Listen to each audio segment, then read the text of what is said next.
Good morning friends, welcome to our channel शिक्षा का प्रतीक। Friends, जो ये टॉपिक है टाइप्स ऑफ प्लान, अपने आप में एक बहुत बड़ा टॉपिक है। फिर भी हम कोशिश करेंगे कि इसके हर पॉइंट को टच करते हुए थोड़ा शॉर्ट में इसको कंप्लीट किया जाए। एज़ पर एनसीईआरटी अगर केवल क्लास 12 के बीएसटी पर्पज़ से देखें तो इसमें सारी कुछ चीज़ें कवर की गई रहेंगी, और एमकॉम या बीकॉम लेवल पे अगर देखें तो उसमें की भी मैक्सिमम टॉपिक्स इसको कवर करने के लिए कोशिश किया गया है। तो चलिए स्टार्ट करते हैं। टाइप्स ऑफ प्लानिंग हम लोग पढ़ चुके हैं, प्लानिंग का प्रोसेस पढ़ चुके हैं। Now we are going to discuss the plan. तो प्लान के पहले हम लोग प्लानिंग के टाइप्स पढ़ेंगे, जान लेना थोड़ा अच्छा रहता है। टाइप्स ऑफ प्लानिंग, जैसा कि आप लोग पिक्चर में देख सकते हैं कि ये मैनेजमेंट पिरामिड है, जिससे कि हम लोग सभी लोग वाकिफ़ हैं। That is on the top most CEO और top management, middle management, supervisor and on the last line workers means workers. तो जो ऊपर के टॉप लेवल मैनेजमेंट है या सीईओ है, व्हाट दे मेक या what they do planning, that is called the strategic planning. उसको स्ट्रेटेजिक प्लानिंग कहते हैं। जो मिडिल मैनेजमेंट करता है या मिडिल लेवल ऑफ मैनेजमेंट करता है, उसको कहते हैं डिपार्टमेंटल प्लानिंग या एडमिनिस्ट्रेटिव प्लानिंग। और जो लास्ट में ऑपरेशनल लेवल मैनेजमेंट हमारा रहता है, वो जब प्लानिंग करता है तो उसे कहते हैं ऑपरेशनल प्लानिंग। प्लानिंग को ऐसे कई राइटर्स ने अलग अलग तरीके से अलग अलग बेसिस पे प्लान्स को बांटा है। ठीक, प्लानिंग के बेस पे अदर भी कई सारे बेस पे बांटा है, लेकिन जनरली अगर हम लोग ब्रॉडली अगर कह दिया जाए तो 4 टाइप्स में प्लान को बांटे गए हैं। आप लोग ध्यान से सुनिएगा, शायद इसमें कुछ वर्ड्स है जो नहीं भी दिए गए हैं। ठीक, इसमें मैक्सिमम कोशिश की गई है कि आपको एकदम जिस्ट मिले। ठीक, hierarchical plans, standing plans, single used plans और कंटीजेंसी प्लान्स। अब हायरार्किकल प्लान्स क्या होता है?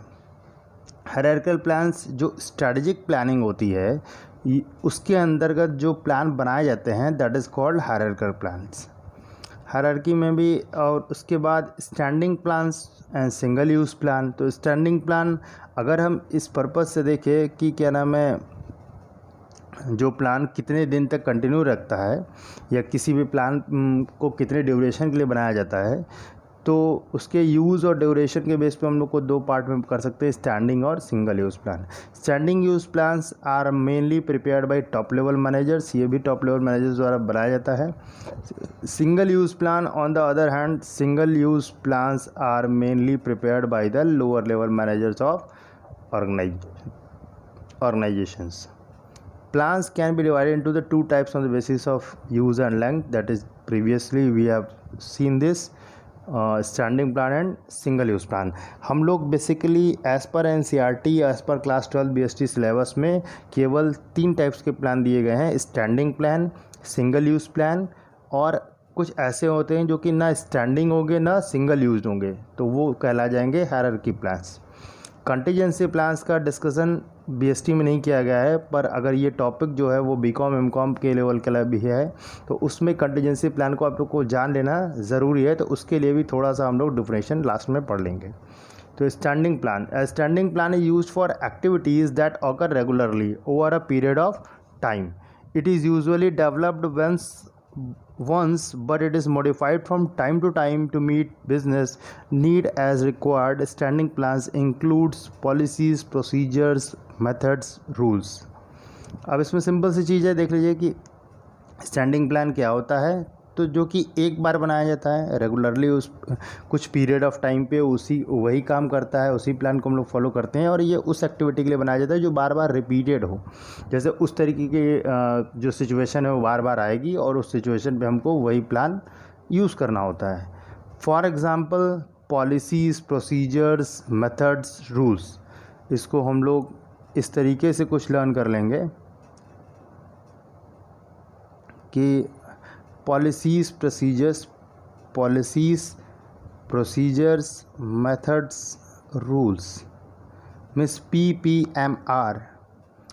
If we are going to follow this acronyms, इसी तरीके से हमको लर्न करना होगा। और सिंगल यूज़ प्लान के लिए क्या है कि जो single use plan is the for a one time event or project, such a course of action is not likely to be repeated in future. Single use plan वो plan होता है जो कि वन टाइम इवेंट के लिए होता है या प्रोजेक्ट के लिए होता है। एक बार हुआ, उसका यूज़ किए, वो एक पर्टिकुलर काम के लिए हुआ, वो काम ख़त्म हो गया और उसके बाद वो उस प्लान को हम लोगों का कोई काम नहीं रह गया। अगर नेक्स्ट कोई प्रोग्राम आता है तो हमें फिर से कोई प्लान बनाना पड़ेगा। Such a course of action is not likely to be repeated in future. उस तरह नॉन रिकरिंग सिचुएशन के लिए होता है, जो सिचुएशन बार बार रिपीट ना हो, या सिचुएशन अगर आए भी तो हर बार अलग तरीके की आए और हर बार हमको अलग तरीके के प्लान बनाने की ज़रूरत हो। जैसा कि इसमें दिखाया हुआ है कि अ प्रोजेक्ट में sometimes be of only one day, such as organizing an event और ए सेमिनार और कॉन्फ्रेंस। जैसा कि एक सेमिनार है, हर सेमिनार, हर इवेंट, हर कॉन्फ्रेंस जो होता है अपने तरीके से अलग होता है और उसके लिए अलग से हमको फिर से प्लान करना पड़ता है। हमारे स्कूल में भी जैसे 15 अगस्त है, रिपब्लिक डे है, भले ही हर साल हमको ये पता है कि झंडा फहराना है, पर हर साल हमें प्रोग्राम की लिस्टिंग अलग से बनानी पड़ती है, अलग से क्या नाम है कि चीज़ें की कौन सी चीज़ें कहाँ पे होंगी। कभी बारिश का सीज़न है तो कहाँ पे प्लान करेंगे हम लोग, कभी कोई चीफ गेस्ट आ रहा है, कभी कोई चीफ गेस्ट नहीं आ रहा है, हमारे स्कूल से ही आ रहे हैं, कभी किस तरीके से हम लोगों को ऑर्डर मिला है मनाने के लिए। तो ये इन सब पे हमारा फिर से हर बार प्लान चेंज होता है। तो that is called single use plan. Types of plan, तो this is the best gist, or you all can say that this is the best diagram to show each and every plan which is in your course। तो इसको आप लोग pause करके आप लोग screenshot ले लीजिएगा। टाइप्स ऑफ प्लान, इसमें सिंगल यूज़ में कौन कौन से होते हैं, तो PBP, okay, program, budget, projects. इसको आप एक्रोनिम जब चाहे जैसे चाहे वैसे बना लीजिए। और यहाँ पे स्टैंडिंग में PPRM means policy, procedure, rule and method. जो नेदर सिंगल यूज़ और नॉर स्टैंडिंग है, जो कि सिंगल यूज़ भी नहीं है और स्टैंडिंग में नहीं है, वो एक अलग क्राइटेरिया में आता है। ठीक, दैट इज़ कॉल्ड एक हायरार्किकल प्लान्स होता है, उसमें ये क्राइटेरिया रख सकते हैं, पर ये वर्ड आपके NCERT में यूज़ नहीं किया गया है। तो हम लोग बस यही वर्ड यूज़ करेंगे, which is neither single nor standing. तो ऑब्जेक्टिव और strategy. Let's move to the first, neither single use or nor standing।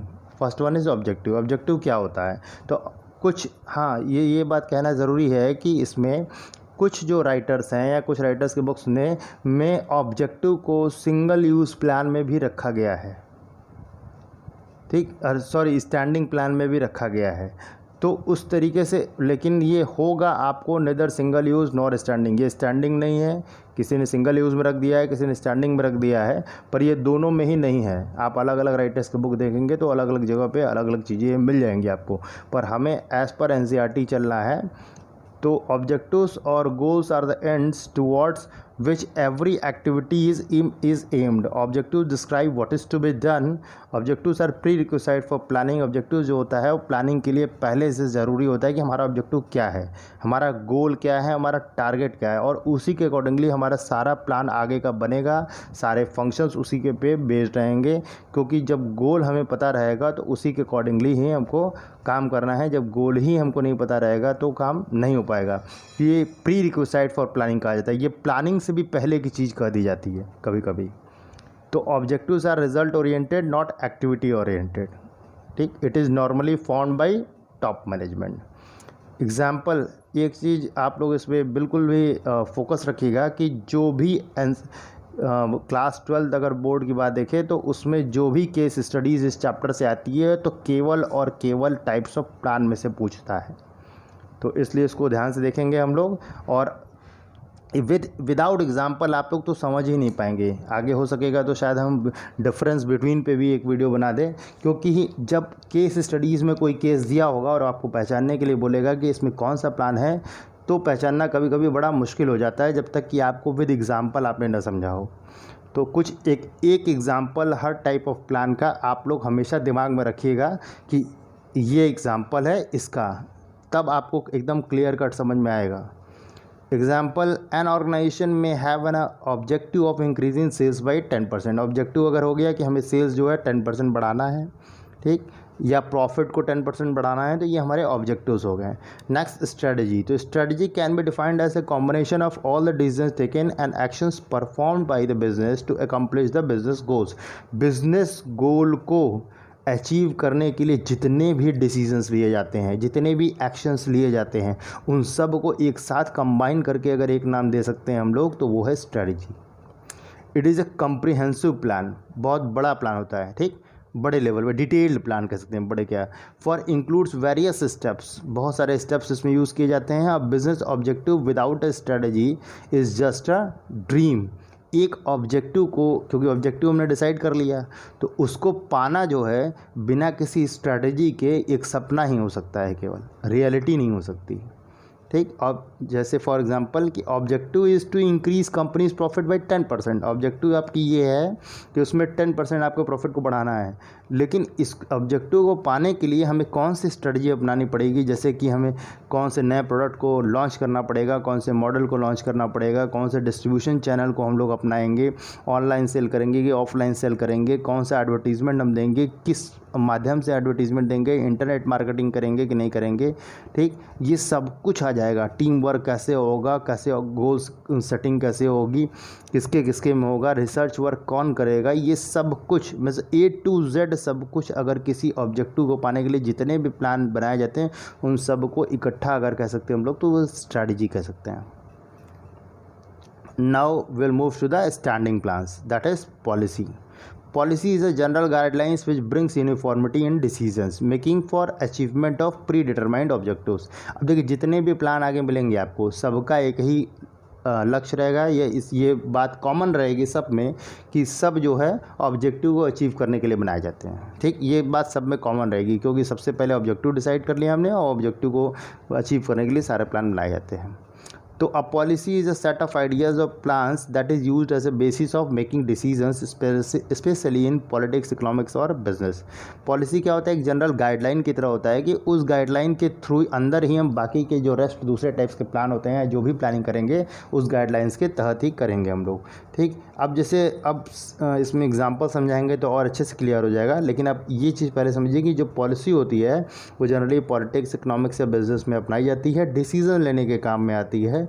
जो जितने भी ऑफिशियल ऑर्गेनाइजेशन होते हैं सबकी एक पॉलिसी होती है, अब एक पर्टिकुलर इशू पे या कंट्री के प्रति या पब्लिक के प्रति, ठीक, और उसी के अकॉर्डिंगली वो सारे एक्शंस लेते हैं। फॉर एग्जांपल जैसे सेल्स पॉलिसी, किसी कंपनी की सेल्स पॉलिसी ये है कि selling products only on cash basis और ओनली ऑन होलसेल।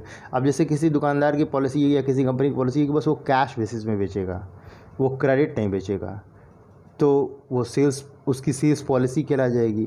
अब वो कैश नहीं बेचेगा तो उसके बाद की जितनी भी चीज़ें हैं वो सारे प्लान्स जो है उसी के अकॉर्डिंगली बनेंगे। अब किसी का है कि जैसे आपके स्कूल का है कि policy of giving admission to student securing more than 90%।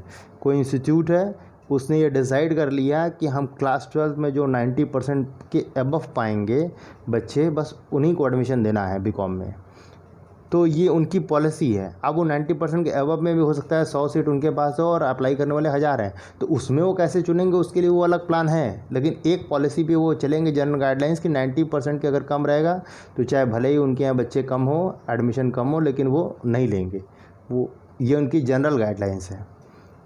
तो अब आशा है कि आपको समझ में आ गया होगा कि पॉलिसी क्या कहते हैं। Policy is a general guidelines, ठीक। जैसे इंडस्ट्रियल पॉलिसीज़ बनाते हैं, अब यहाँ पे जो लोग लिख देते हैं दुकानदार कि आज नगद कल उधार या नो क्रेडिट, ठीक, प्लीज़ डोंट आस्क, तो ये सब उनकी पॉलिसी है।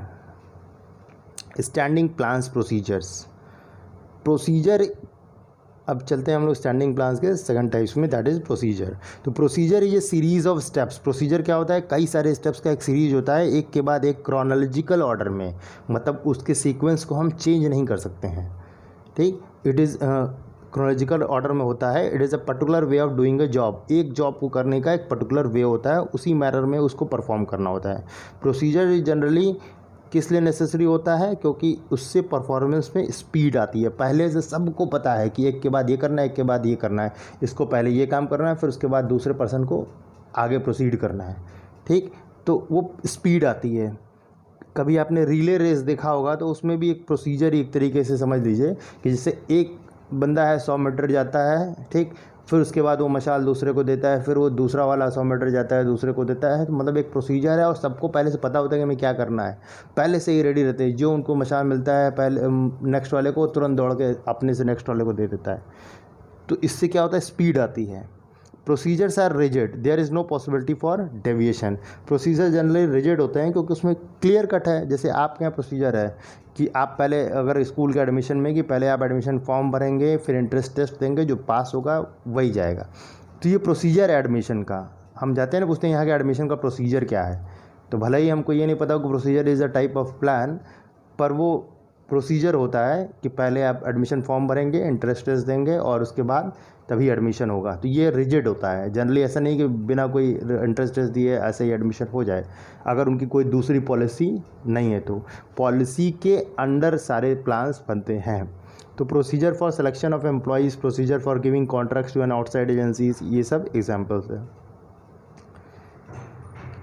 Standing plans.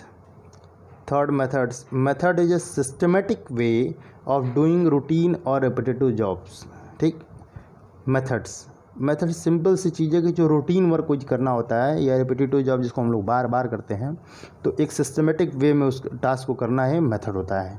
ये जनरली एक टास्क, छोटे छोटे टास्क जो होते हैं, बड़े वर्क को अगर छोटे छोटे टास्क में बांट दिया जाए तो हर एक टास्क को किस मेथड से करना है, किस स्टेप बाय स्टेप प्रोसीजर से करना है, कि उसको मेथड कहते हैं। ये स्टेप भी स्पेसिफाई कर देता है कि हर स्टेप को कैसे करना है। Selection of proper method saves times, money, efforts, increases efficiency. जैसे कि हम लोग है ना मैथ्स पढ़ते हैं तो बोलते हैं ये किस मेथड से करना है, ठीक। सबको पता है कि क्वेश्चन सॉल्व करने हैं, आंसर यही आने हैं, ये आंसर है इसके, ये लाने हैं हमको, ये आना चाहिए, ठीक। लेकिन मेथड्स अलग अलग हो सकते हैं।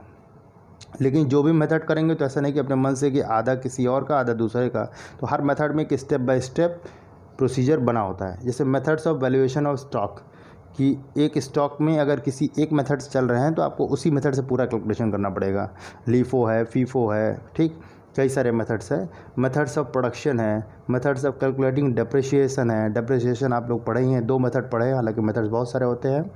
तो मेथड्स ऑफ ट्रेनिंग है, तो ये सब एग्जाम्पल है मेथड्स के, ठीक। Next will move to the rules. ये सबसे ईजी सा अगर प्लान है, अगर आप लोग को समझने के लिए, एक हर आम आदमी इससे, इस वर्ड से वाकिफ़ होता है। Rules are specific statements of what should or what should not be done in specific situation. कभी भी कोई एक स्पेसिफिक सिचुएशंस आता है तो उस पर आपको क्या करना है, ये रूल बताएगा आपको। रूल में कोई भी डेविएशन नहीं होना चाहिए। जैसे कि हमने बताया कि मेथड में डेविएशन नहीं होता है, ठीक, वैसे रूल्स में भी कोई डेविएशन नहीं होना चाहिए। ये डिसिप्लिन बनाने के लिए जनरली ऑर्गेनाइजेशन में बहुत ज़रूरी होता है। जैसे कि आपको देखे होंगे कि कई सारे यहाँ पे भी पिक्चर में देख रहे हैं कि नो स्मोकिंग, मतलब यहाँ पे स्मोक करना मना है, ये रूल है। नो सेलफोन्स यूज़, मतलब यहाँ पे सेलफोन यूज़ करना मना है। नो एडमिशन विदाउट मास्क, ठीक, यहाँ पे बिना मास्क के आना मना है। तो ये सब क्या कहलाएगा, ये सब रूल्स में आ जाएंगे। इसका जनरली ऑब्जेक्टिव से रिलेशन ना हो करके डिसिप्लिन से ज़्यादा रिलेशन होता है। Single use plan. अब सिंगल यूज़ प्लान की तरफ बढ़ते हैं हम लोग, that is called programs. First one is program. Program क्या होता है, programs are detailed statements about a project. किसी एक प्रोजेक्ट के बारे में डिटेल्ड स्टेटमेंट्स होता है। प्रोग्राम जैसे होता है उसमें कई सारे पॉलिसीज़ का कॉम्बिनेशन भी हो सकता है, procedure, rule, task, human and physical resources, कई सारी चीज़ों का बजट, सबका एक साथ एक कॉम्बिनेशन भी हो सकता है। जैसे कि आप लोग के यहाँ स्कूल में भी प्रोग्राम होता है तो उसमें बजट, जैसे पैसे का काम कोई और देखता है, एंकरिंग कोई और देखता है, चीफ गेस्ट को कुछ और देखते हैं, पॉलिसी हमारी क्या है उसके अकॉर्डिंगली कोई और बनाता है कि ये चीज़ें होनी चाहिए। जैसे ऊपर से इंस्ट्रक्शन आ गया कि हाँ आपको ये यहाँ पे 2 घंटे में ख़त्म करना है, ठीक। बाकी अब आप सारा कुछ प्लान करोगे उस 2 घंटे में, मतलब पॉलिसी को भी ध्यान में रख लिए, बजट को भी ध्यान में रखना है, प्रोसीजर को भी ध्यान में रखना है, आपके यहाँ के ह्यूमन जो बीइंग के संख्या है, रिसोर्सेस है, उसको भी ध्यान में रखना है, और सबको ध्यान में रखते हुए एक डिटेल्ड प्लान बना देंगे तो वो कहला जाएगा प्रोग्राम। तो program for construction of shopping mall, programs for opening a new department in our business, ये सब एग्जांपल्स हैं। नेक्स्ट है हमारा बजट। बजट एक ऐसा वर्ड है जो कि हर आम आदमी जो है जनरली देश के बजट के रूप में उसको सुनता है, या अपने फैमिली का बजट है। जब कोई भी कुछ ख़रीदना होता है तो पापा से आप लोग कहते हो, तो पापा कहते हैं नहीं अभी इस महीने का बजट गड़बड़ा जाएगा, अभी हम आगे देखते हैं, या अभी हमारा बजट गवाही नहीं दे रहा है, हम अभी इसको नहीं खरीद सकते हैं। तो ये बजट क्या होता है? Budget is totally related with the finance matter in quantitative terms. ठीक, नंबर में एक्सप्रेस किए जाते हैं हमेशा। Budget is a recorded plan of action expressed in quantitative terms. It may be expressed in time, money और physical units. हालांकि इसको हम टाइम, मनी और फिजिकल यूनिट्स में भी एक्सप्रेस कर सकते हैं, लेकिन जनरली जो है मनी में ही एक्सप्रेस होता है। एक ऐसा इंस्ट्रूमेंट है जो कि प्लानिंग और कंट्रोलिंग दोनों में काम आता है। ये देखिए कुछ एक एक कीवर्ड्स हैं, इसको ध्यान में रखेंगे तो आप टाइप्स ऑफ प्लान पहचानने में आसानी होगी। जैसे रूल्स जनरली क्या होता है, डिसिप्लिन से रिलेटेड है। तो बजट क्या होता है, ये क्वांटिटेटिव टर्म में रहता है और ये प्लानिंग और कंट्रोलिंग दोनों में के लिए काम आता है। Budget preparation involves forecasting, therefore it comes under planning. ये फोरकास्टिंग का काम करता है क्योंकि आगे के लिए हम लोग बजट बनाते हैं, कभी पीछे के लिए, पास्ट के लिए बजट नहीं बनाते, इसलिए प्लानिंग में आ गया। लेकिन बजट से कंट्रोल डिवाइस है क्योंकि बजट के अकॉर्डिंगली ही फिर से हम आगे चलते हैं, इसलिए ये कंट्रोलिंग डिवाइस भी है। हम लोगों को बजटेड फिगर से ज़्यादा का कुछ एक्सपेंसेस नहीं करना है, या अगर कुछ डेविएशन होता है तो करेक्टिव एक्शन लेते हैं, इसलिए कंट्रोलिंग का पार्ट भी है। For example cash budget, sales budget, बहुत सारे बजट होते हैं। ठीक, अलग अलग डिपार्टमेंट के अलग अलग बजट हो सकते हैं। तो नेक्स्ट है सिंगल यूज़ प्लान, प्रोजेक्ट। अब देखिए यहाँ तक जो हम लोग पढ़े थे ये पूरा आपके एनसीईआरटी क्लास 12 बीएसटी के सिलेबस के अकॉर्डिंग है। कुछ जो एनसीईआरटी में चीज़ें नहीं दी हुई हैं, मतलब प्रोजेक्ट जैसे है, इसका नाम तो मेंशन किया है सिंगल यूज़ प्लान में एनसीईआरटी में, पर इसको ज़रा सा भी डिटेल में समझाया नहीं है, इसको एक लाइन में भी एक्सप्लेन नहीं किया है। पर हम इसमें एक्सप्लेन कर दे रहे हैं जिससे कि ये पार्ट छूटे ना, और जो लोग ग्रेजुएशन वाले स्टूडेंट्स देख रहे हैं इसको, वो लाभान्वित हो जाएं। Projects have the same characteristics as programs but are generally narrower in scope and less complex.